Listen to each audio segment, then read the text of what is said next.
Huh?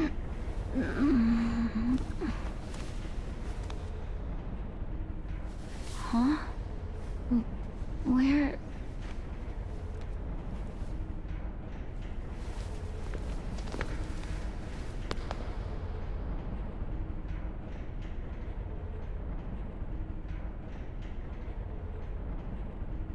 Where am I? I was leaving school, and then... Right, okay. Better check my phone.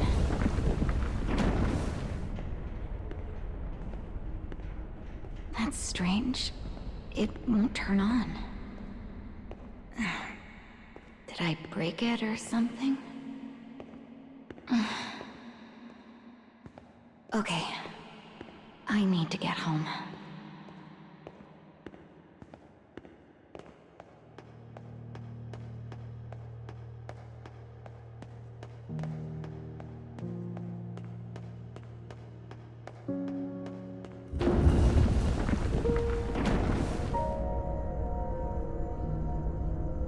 Am I underground?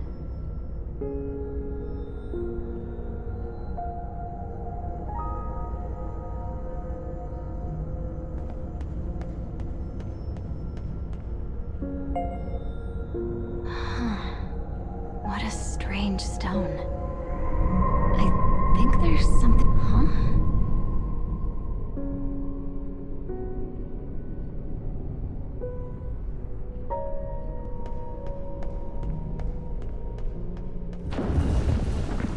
Oh. It's so bright.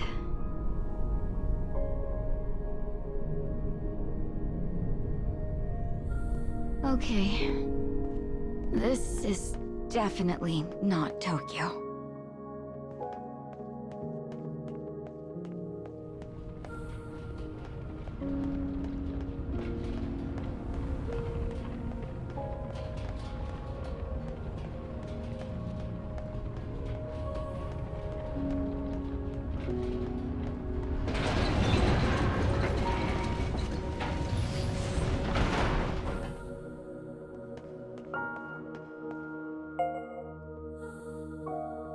There's something in this cage.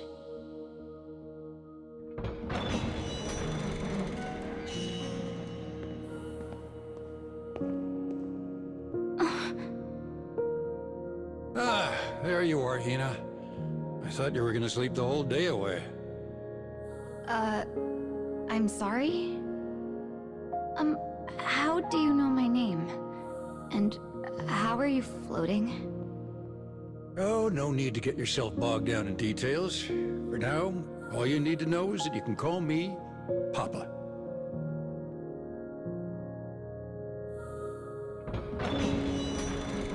Hurry up now, time's a-wasting. Just sit back and let Papa be your guide. Wait up! Please, just talk to me. Who are you and what is this place? Also, how exactly am I supposed to get home? Boy, all these questions are giving Papa a real humdinger of a headache.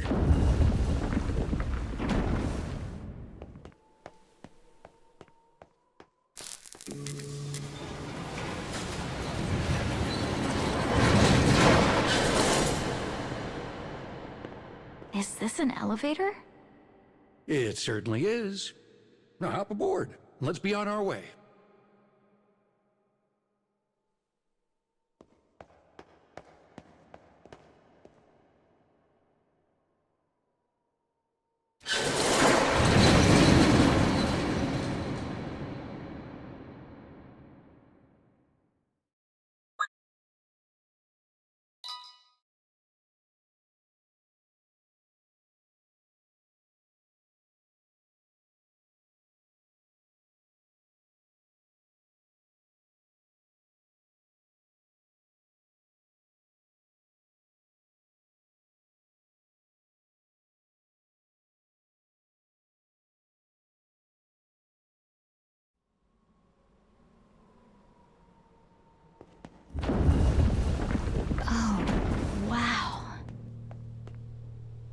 Beautiful, isn't it? Okay, so are we in, like, a theme park or something? Ha! Not even close. This nifty little structure is called the Cage. The cage? Wait, hang on. Why am I in a... Oops, sorry about that.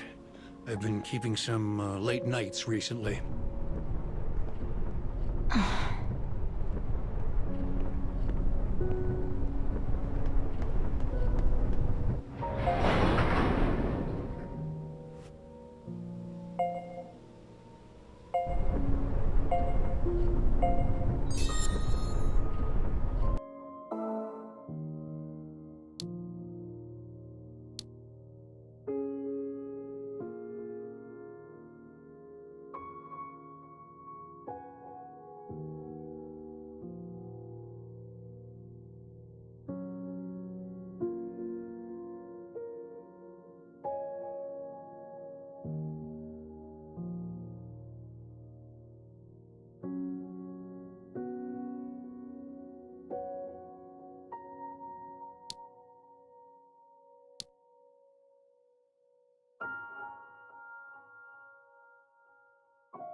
Is that a black...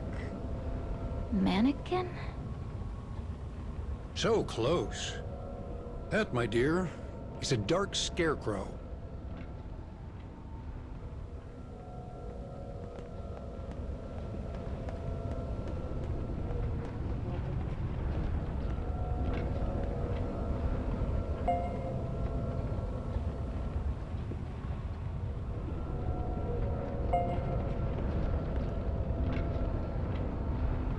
Remember how I offered to be your guide?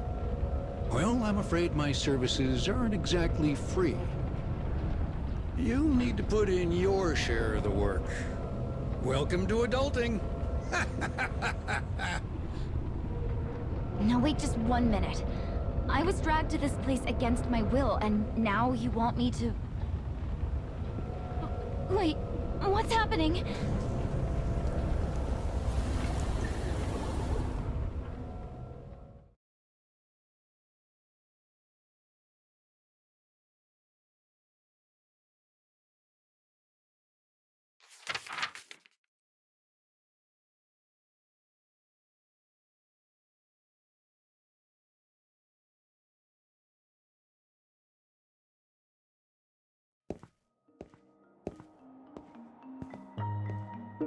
Lips draw tight in an attempt to mask uneasy eyes.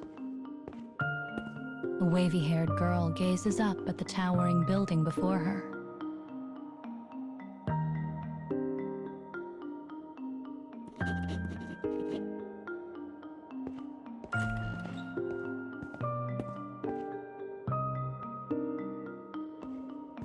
It smells sweetly of old books, worn paper, cracked leather.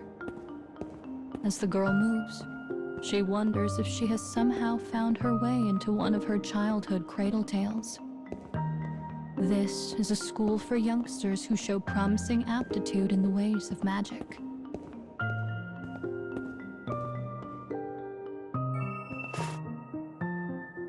The professor gives her a pamphlet outlining the day's schedule.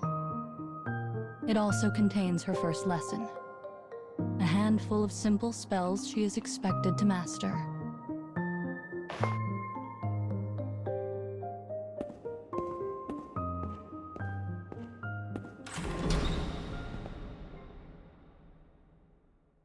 A feast of almost unbelievable bounty awaits the new students in the dining hall.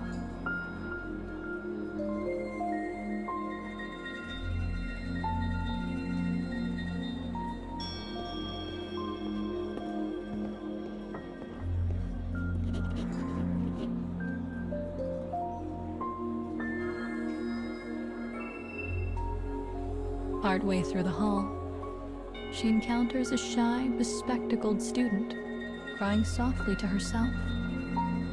It seems some cruel boys have stolen her dinner. "Don't worry," says the new girl.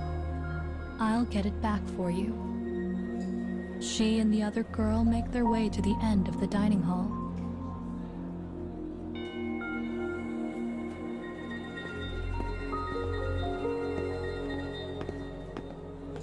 There, they find the boys clutching stolen heels of bread. Vile sneers spread wide across their faces.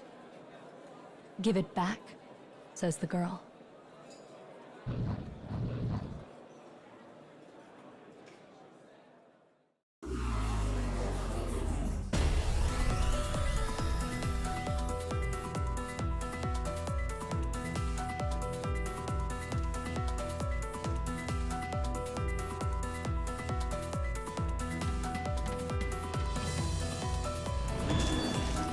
Here I go.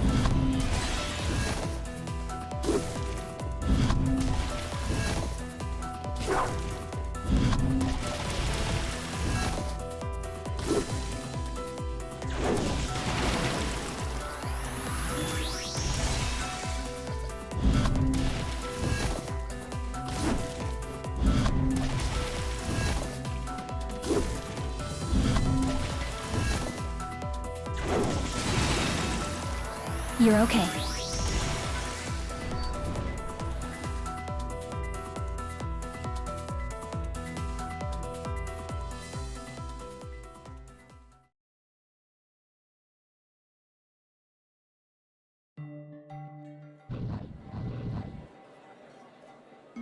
The girl thinks for a moment. Then she decides to teach the boys a lesson, using one of the magics from her pamphlet.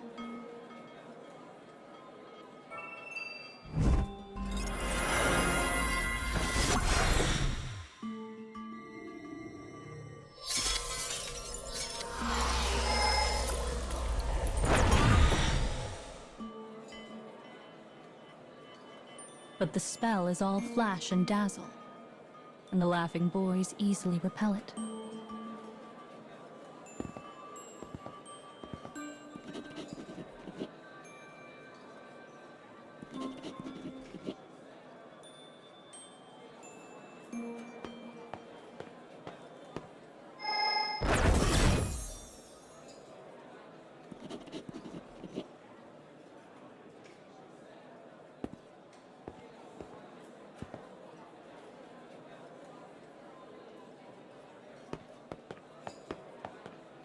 The girl gives the spiky-haired boy a brief thanks, even though she felt the issue was well in hand.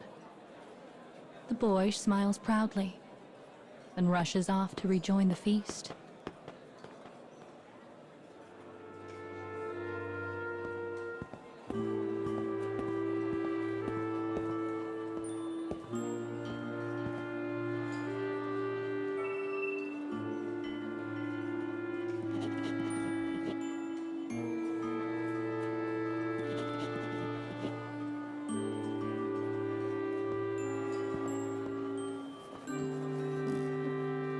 having so recently been peeled from their families.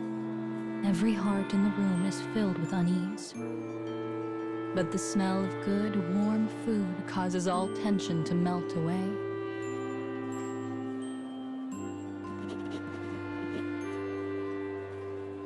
The three exchange bashful glances, embarrassed at the way they all spoke at once. Each one feels part of something larger than themselves, almost as if they were starting a new family.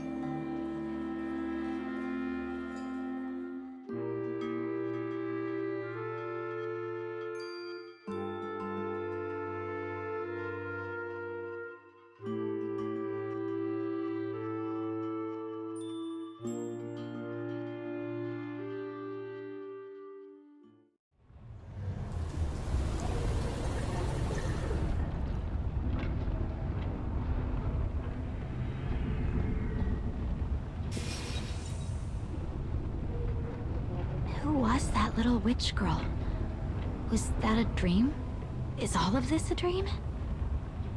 Our scarecrow pal here holds a record of the witch girl's past. Sadly, it's in the process of being destroyed by some real nasty characters. So I need you to get out there and restore those memories. You mentioned a record of the past. Is that a video or something? It's good to see you so eager to learn. Well, sadly, Papa has no idea.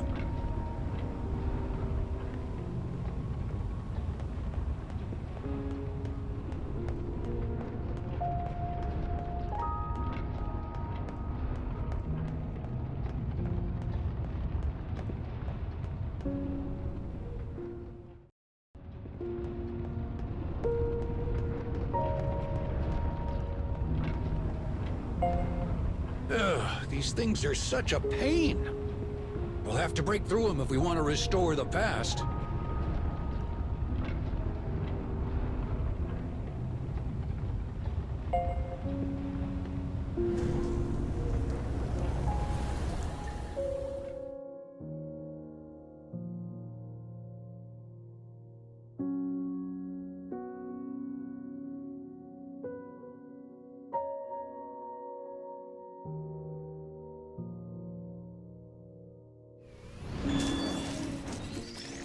I shall take care of them.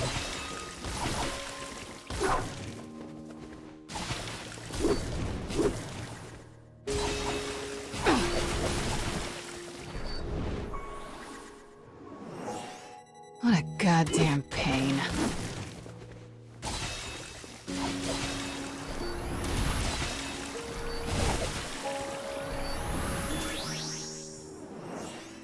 Your numbers don't mean squat. Providing recovery.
I shall take care of them.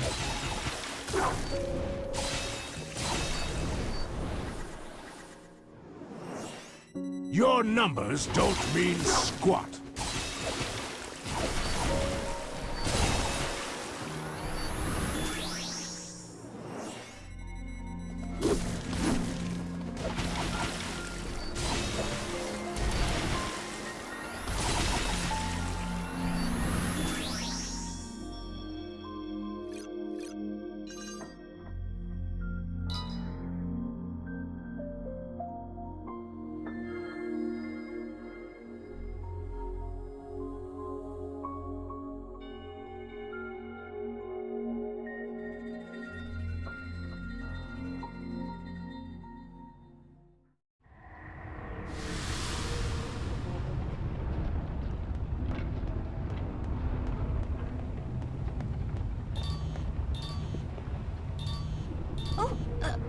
my phone? Oh, thank goodness I can finally use my phone again. Oh, never mind. Looks like it's still not working. Phone still broken? Well, that's a piece of bad news.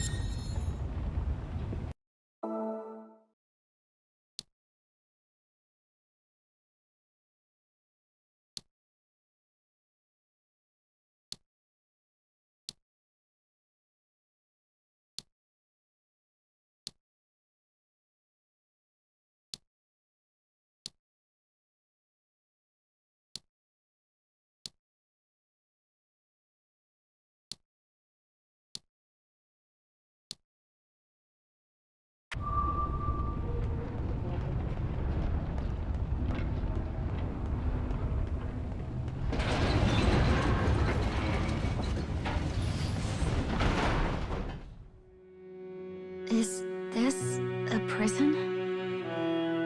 Take a gander at those iron bars. One of them should show us the way.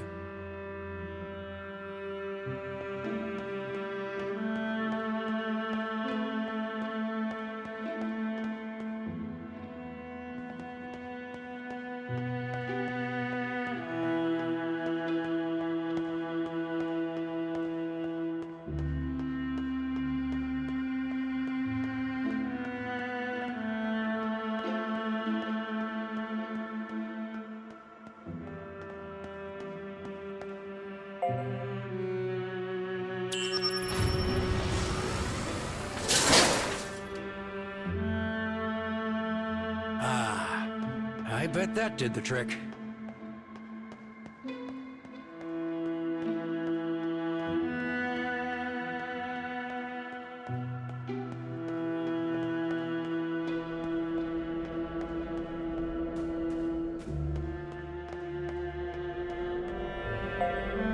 Right then.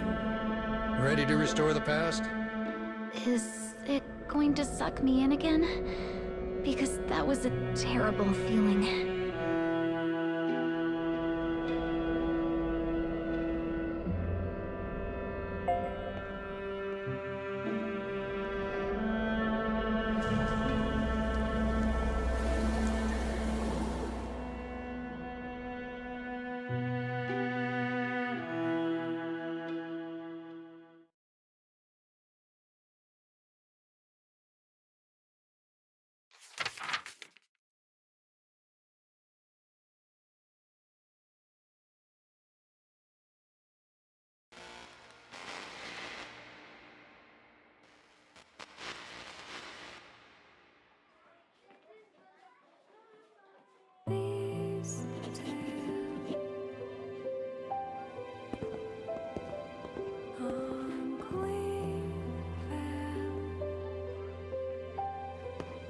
Life at school had remained relatively unchanged throughout the long years.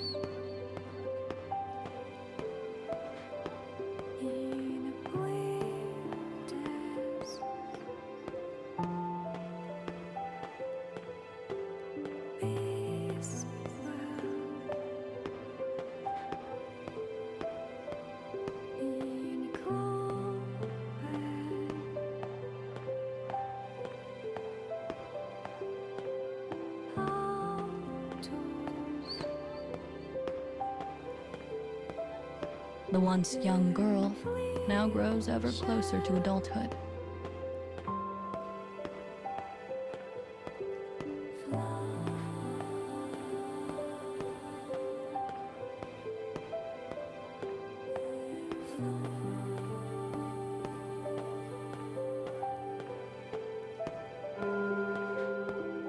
The bell rings out, signaling the start of the day. And she picks up her pace as she runs down the hall.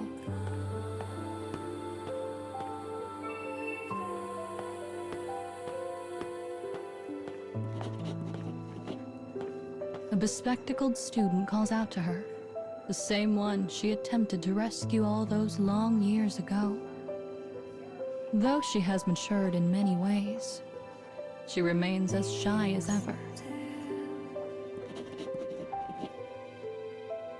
The professor gazes out across the room and begins her lecture.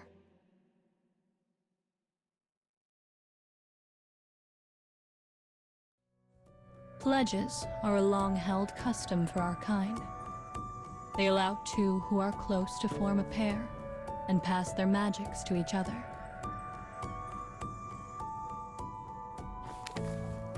Once a pair affirms their feelings for one another, they seal the contract with an avowal ring.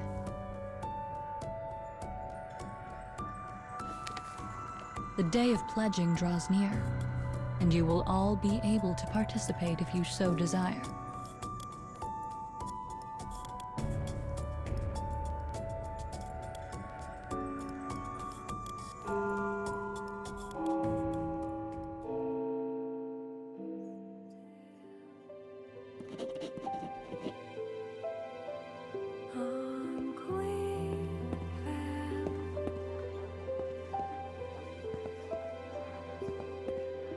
The students have heard much about this ritual and murmur excitedly as the professor adjourns class.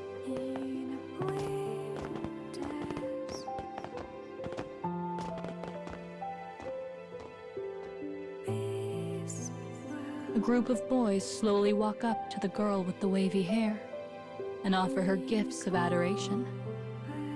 The girl's mature aura had been garnering popularity for some time, but she has no interest in forming a contract with the boys and quickly brushes them aside.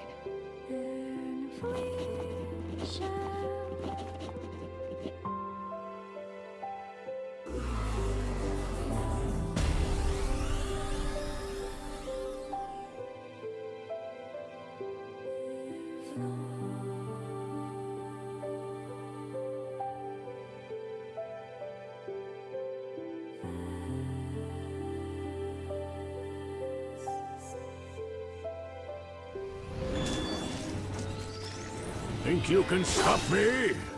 Ha!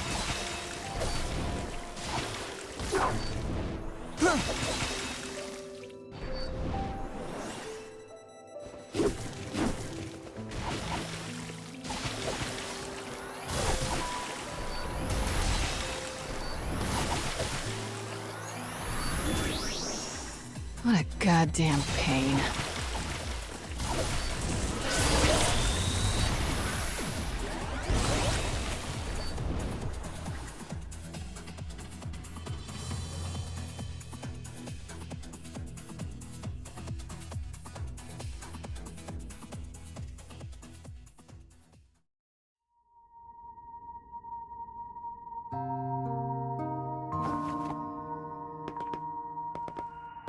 But then, another student walks in to take their place.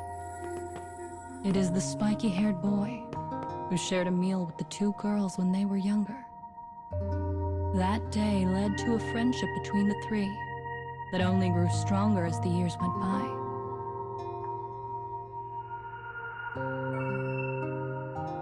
The boy teases the wavy-haired girl, calling her cruel for discarding all of her suitors with such haste. Though playful, she finds his taunts to be irritating. But she knows reacting to them will only make her the subject of further ridicule.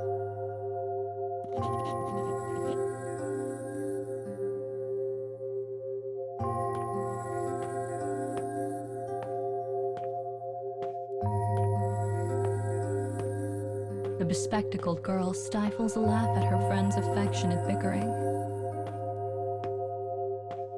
But this sits poorly with the other girl, who whirs around and asks a single question of her friend.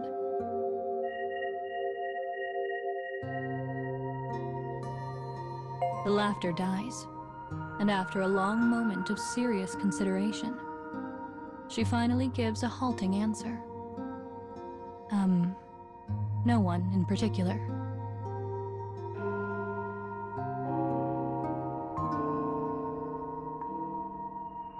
Their conversation is cut short by the ringing of another bell. "We're going to be late," says the bespectacled girl as she bolts from the lecture hall. A confused eddy of feelings whirl about in the other girl's heart. But she can only watch as her friends walk away.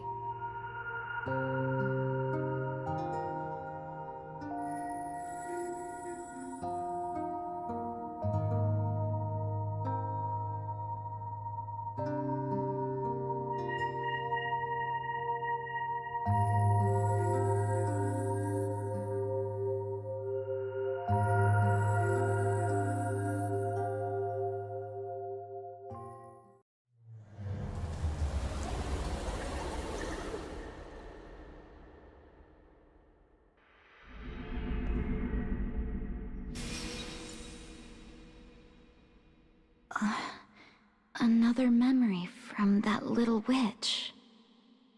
Well, she's clearly the stubborn sort who has problems opening up to others.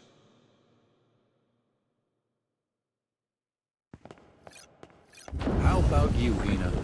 You can always be honest with your old man, right?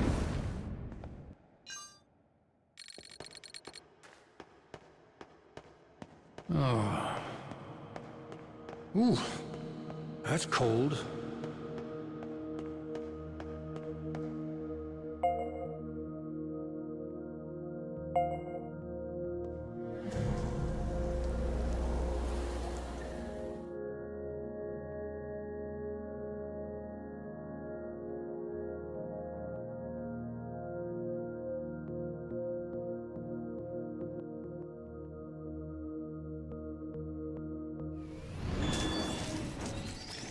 I shall take care of them.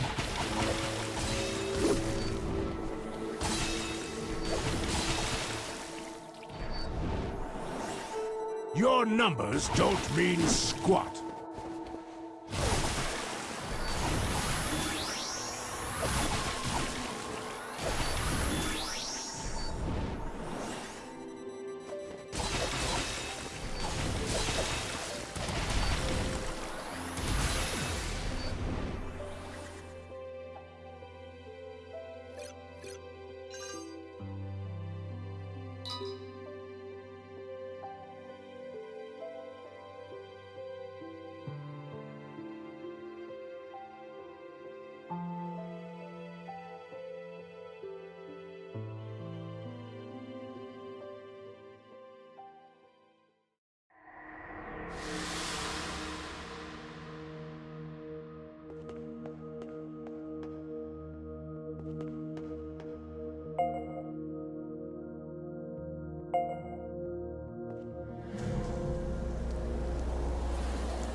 Think you can stop me? Ha!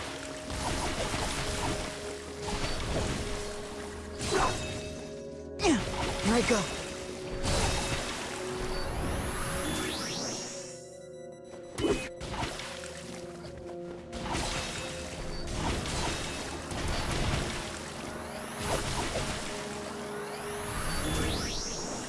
What a goddamn pain.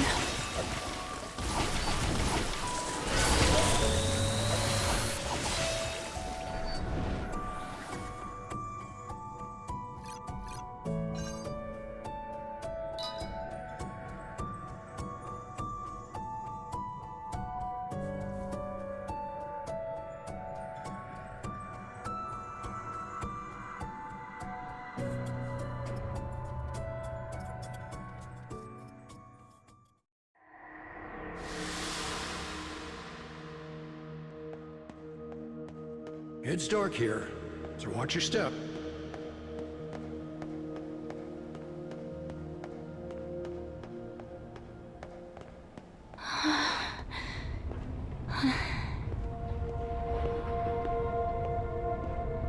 Oh wow, that's crazy.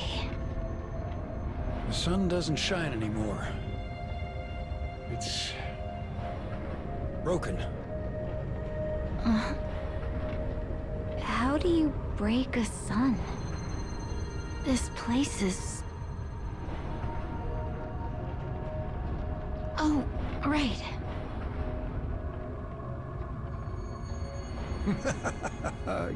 Oh, you kids these days are always taking pictures on your phones. Well, we should be off. All right.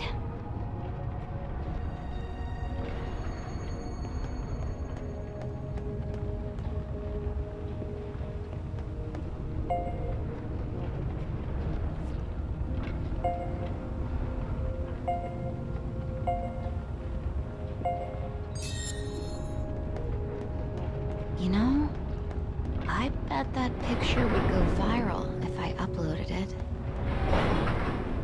Don't you have beautiful scenery to look at in your own world? I don't know. I guess I've never really had time to take in the scenery. In that case, look for as long as you want. Pretend Papa's not even here.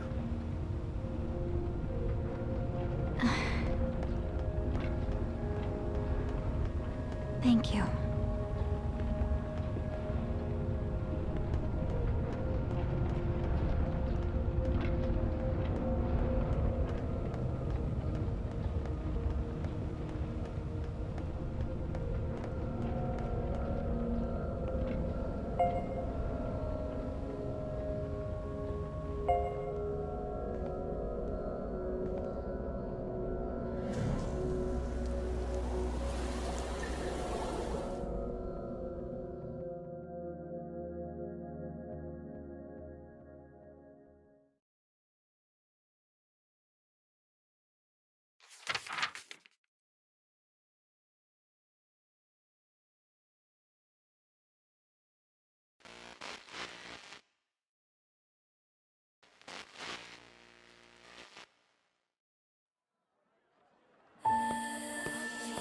On the day of pledging, the city is resplendent with all manner of decorations and colors.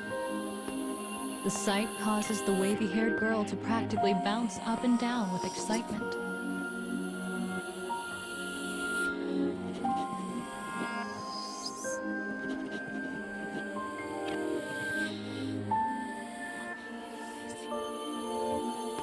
Hurry, she calls to her friends.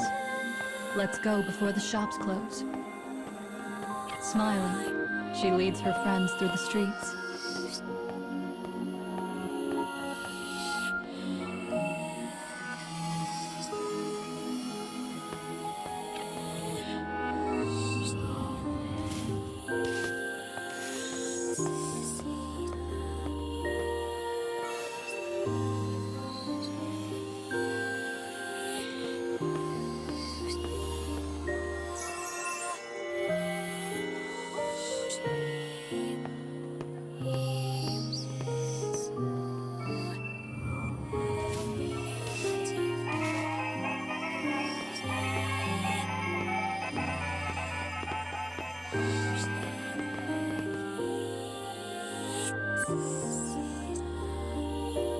Enticed by the sparkle of the goods, the girl suggests they visit a nearby accessory stall.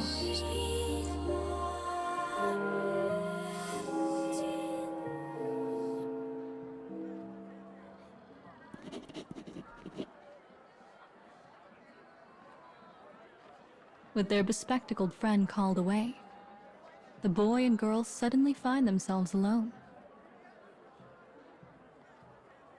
"Let's get going," she says, trying desperately to control the quiver in her voice. "I can't let him know how fast my heart is beating."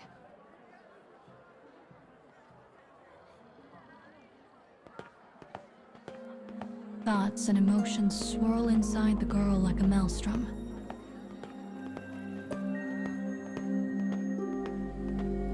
With all of her senses on the highest of alert, she does not even realize how fast she is moving.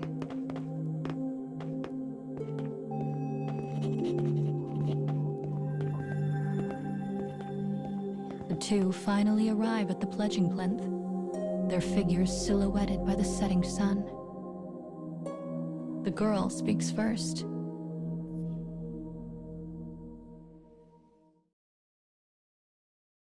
She opens her heart to the boy, letting all of her emotions and feelings gush forth in a torrent.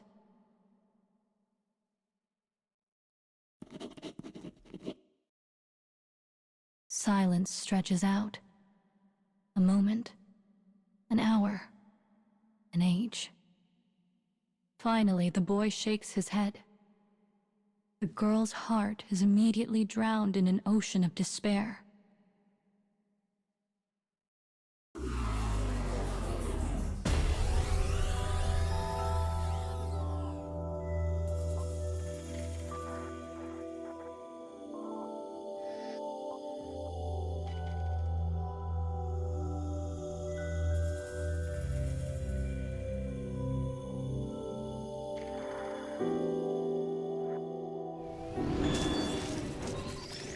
We ready here or what?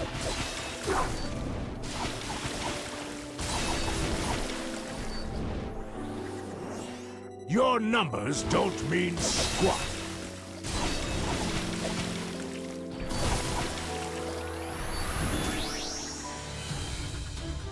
I have no time for this.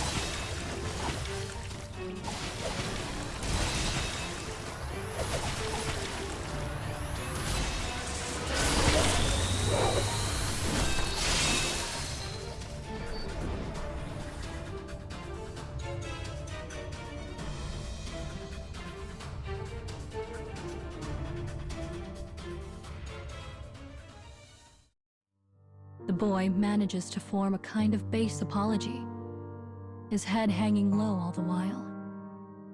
"I'm sorry," he says. "I never meant to hurt you. But I'm going to make a pact with our best friend." Vision blurs, sound roars. Without even realizing it, the girl begins to run, hoping that will somehow stop her tears. When she finally comes to, it is dark. The throngs of people mere suggestions in the shadow. At the sound of approaching footsteps, she turns around. Her friend has returned, none the wiser as to what has transpired.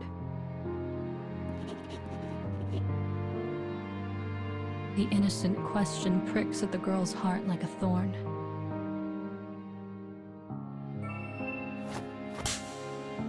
"You were my friend. I told you everything. You kept this from me the entire time." Bewildered, the bespectacled girl attempts to form a response. No, he doesn't understand. He doesn't know. Her lips tremble. Her breath halts. "He doesn't know I love you." And in the face of this unexpected confession, the wavy-haired girl can only stand and stare.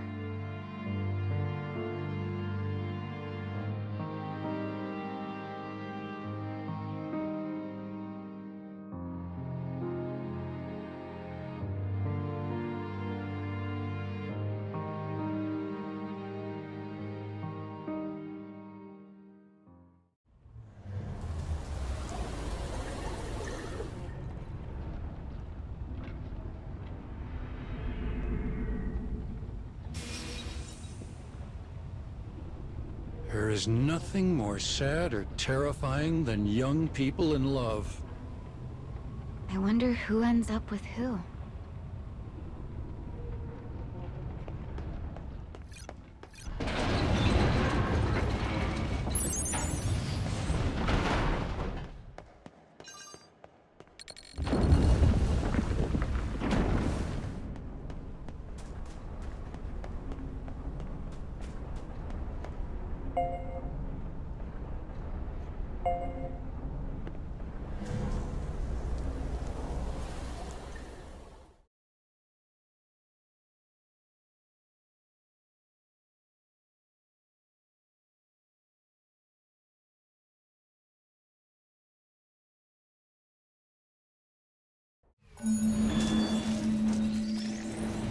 think you can stop me? Ha!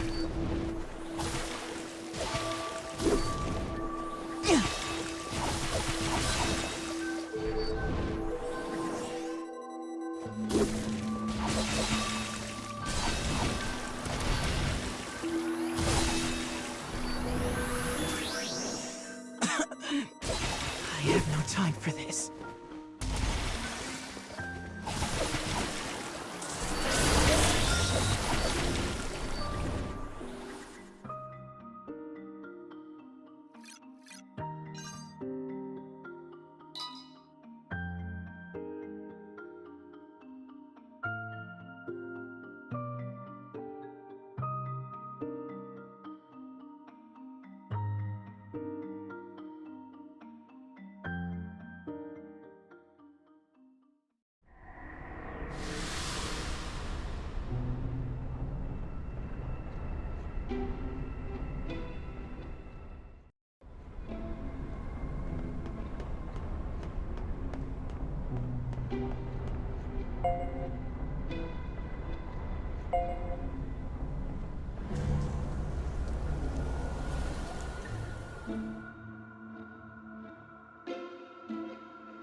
We ready here or what?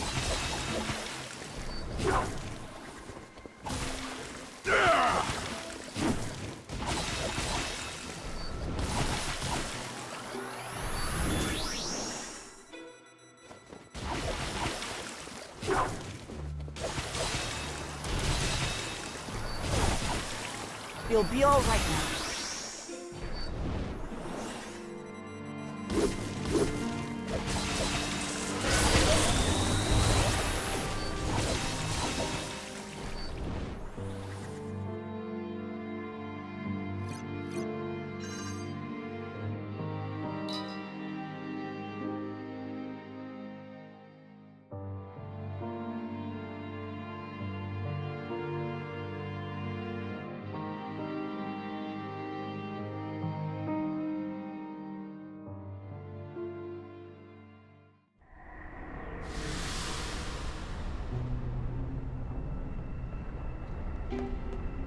Listen, now that you're used to your job, I have something to tell you. The broken sun in this world once contained a great power. And this job I'm asking you to do will hopefully fix it. So, if I repair the sun, I can go home? We'll see.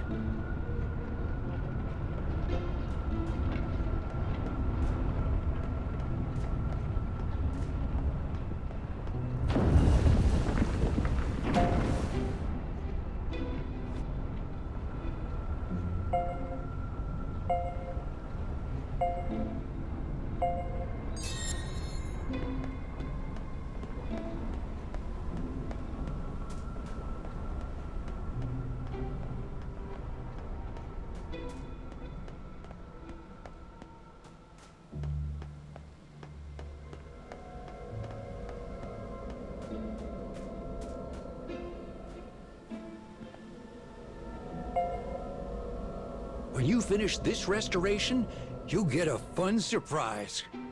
Seriously? Very seriously. That's a Papa promise.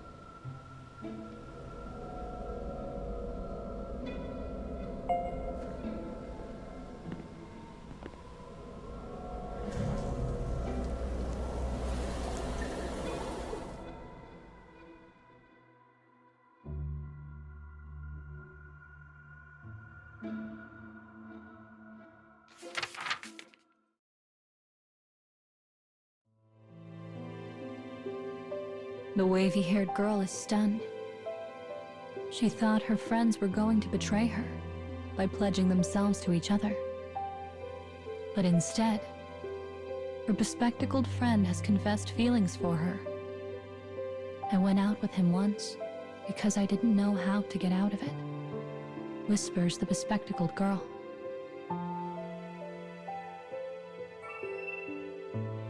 But it was you.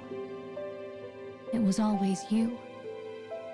The wavy-haired girl is confused, bewildered, overwhelmed. All she can think to do is escape. I hate you, she cries as she flees. I wish you would both just disappear forever.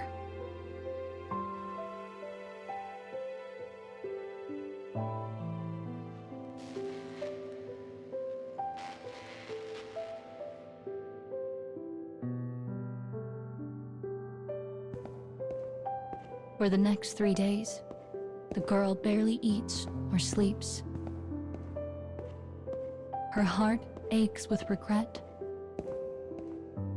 Regret that she allowed her emotions to run roughshod. Regret at the horrible things she had said. On the day of pledging, the air in the school is heavy and thick.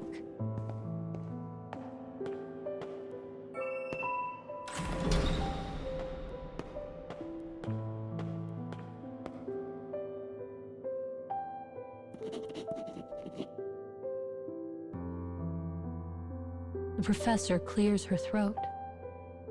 She lists the students who have pledged themselves to each other.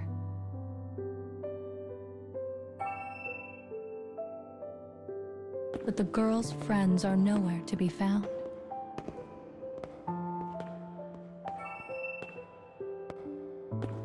She watches blankly as one pair after another walk past with joy on their faces.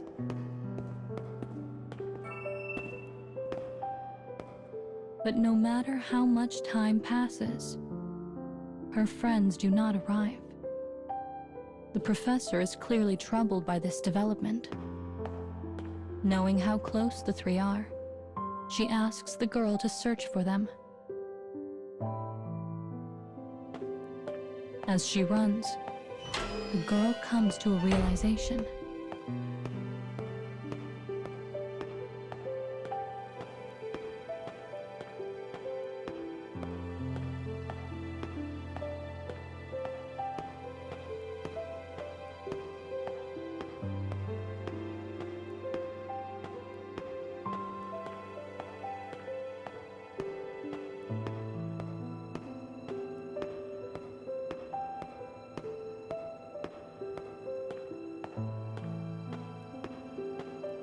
As long as they can both be happy, nothing else matters.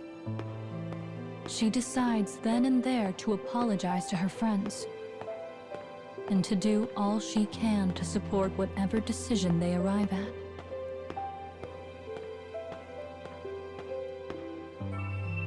Finally, she comes to a door held fast by a strange magic.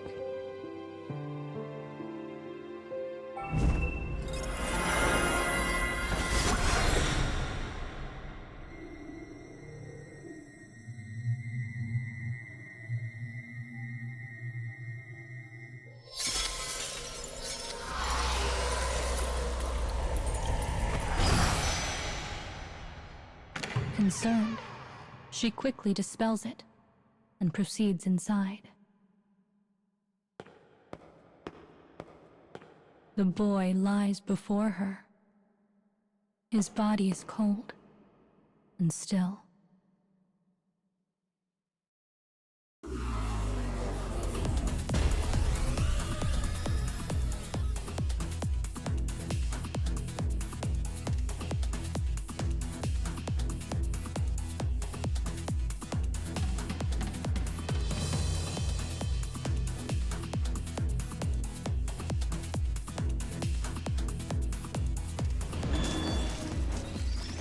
Think you can stop me? Ha!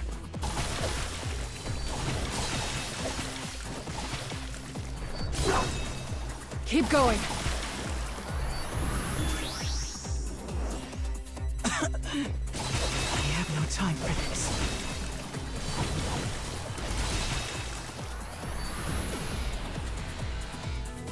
Your numbers don't mean squat.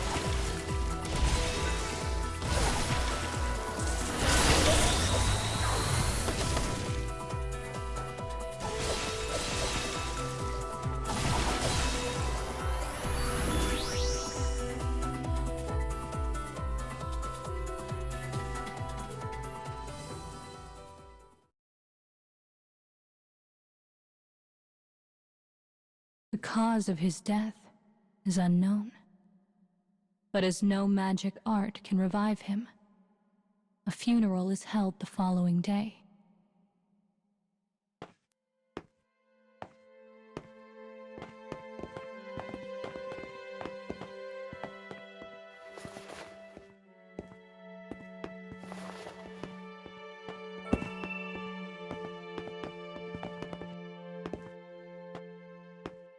The boy lies in his casket.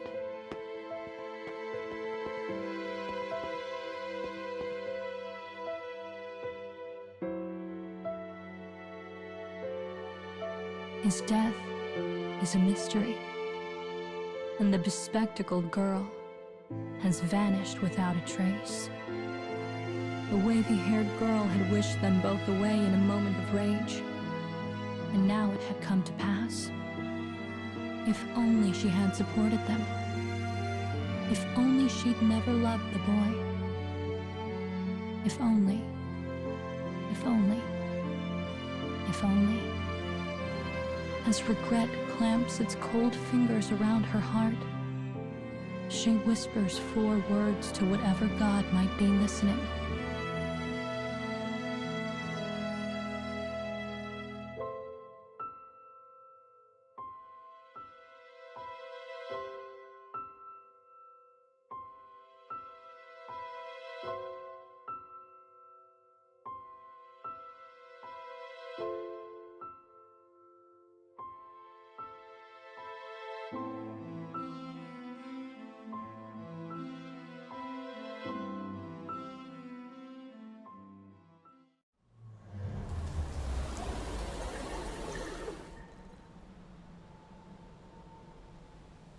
Those friends of hers were close as family. I hope her heart wasn't too terribly scarred after all that. You did a fine job, girl.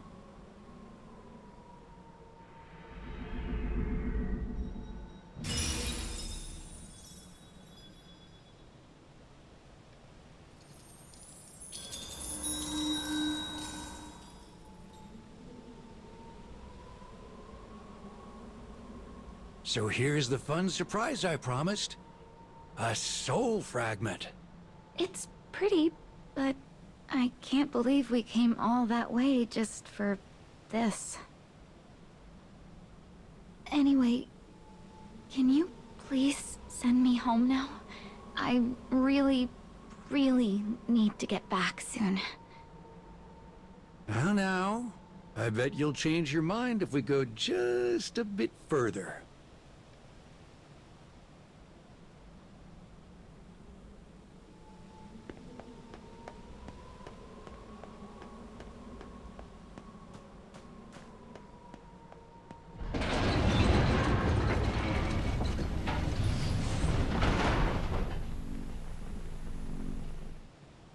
Why are there TVs here?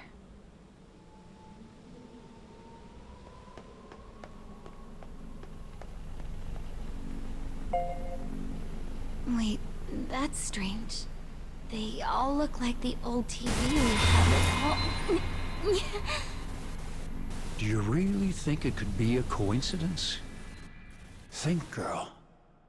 Try to remember.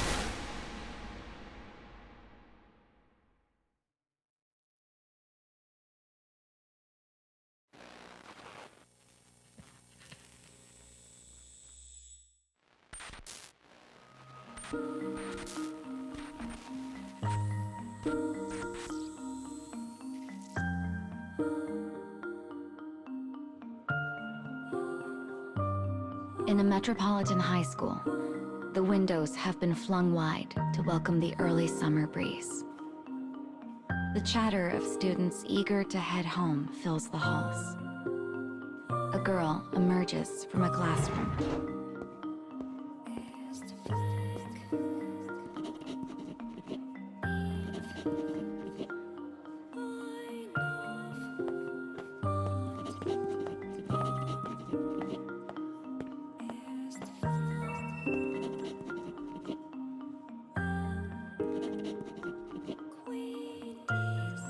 Her Her friend has been asking for this particular favor for the entire school year. "All right," says the girl, "but you owe me a soda."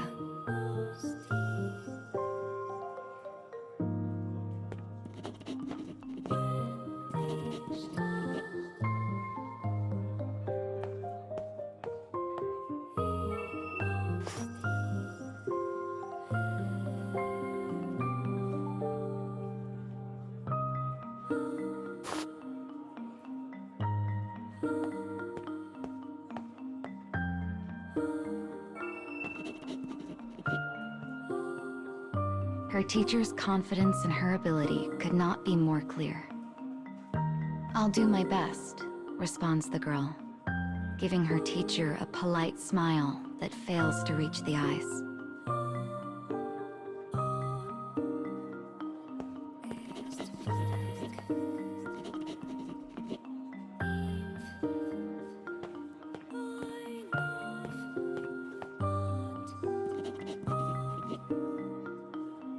She deftly turns down the invitation with a promise to go later and rushes for the school gates. To all eyes, the girl is a sociable, clever student who openly embraces all the joys youth has to offer.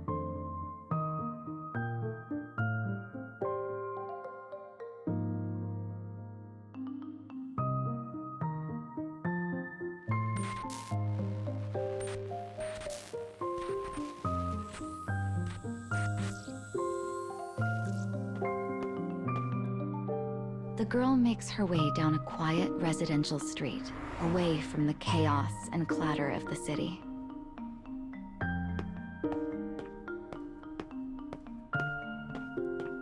She hurries home with quick and silent steps.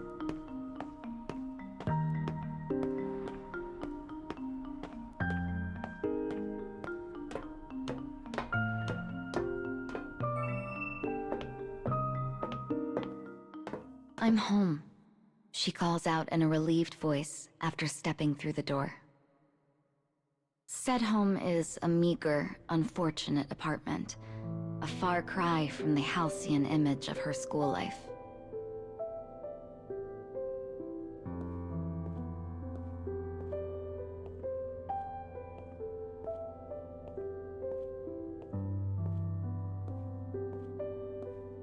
The girl finds her father sitting listlessly in a room barely large enough for two. She begins to buzz about the space, straightening and cleaning without the slightest hint of resentment.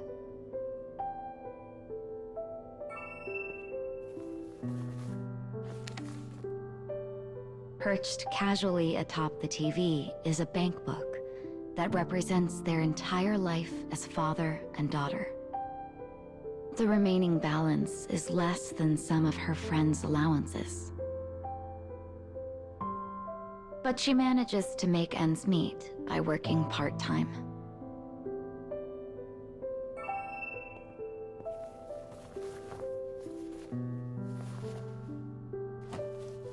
She carefully picks a rumpled suit off the floor and places it neatly on a hanger. When did he last wear this? She wonders to herself. He has been unemployed ever since he and her mother divorced.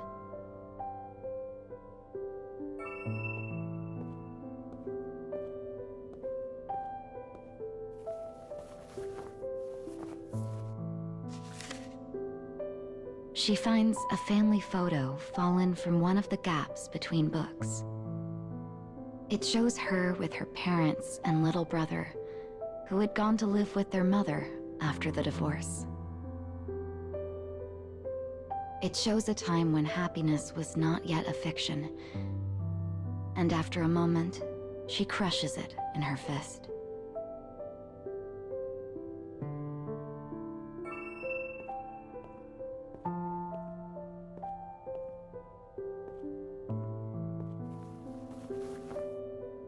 The room tidied, the girl alights on a cushion and takes a small rest.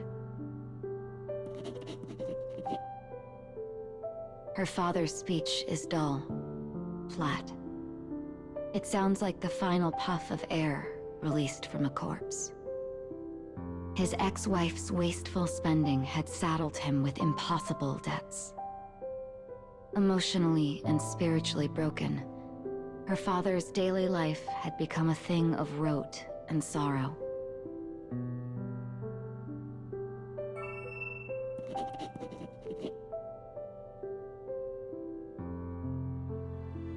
But it had not always been so. The man once provided his little girl with all the joy imaginable. So no matter how hard their life might be, she would continue to smile for his sake.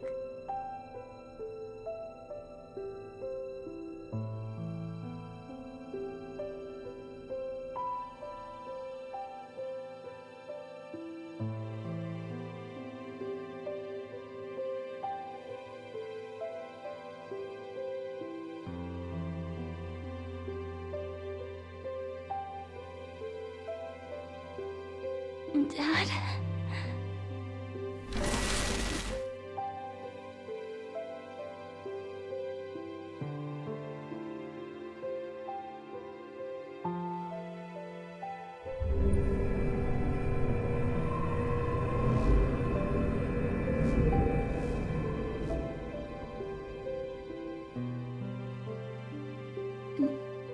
Did I just see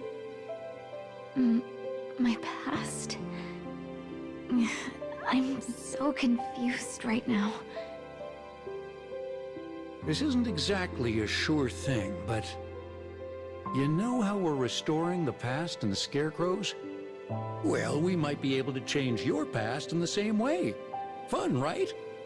Really? You can actually do that? I think so. So long as we repair the sun, that is.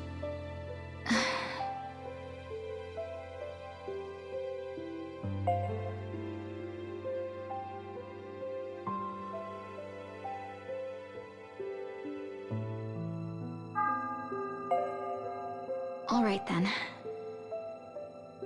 I'll help you collect the fragments.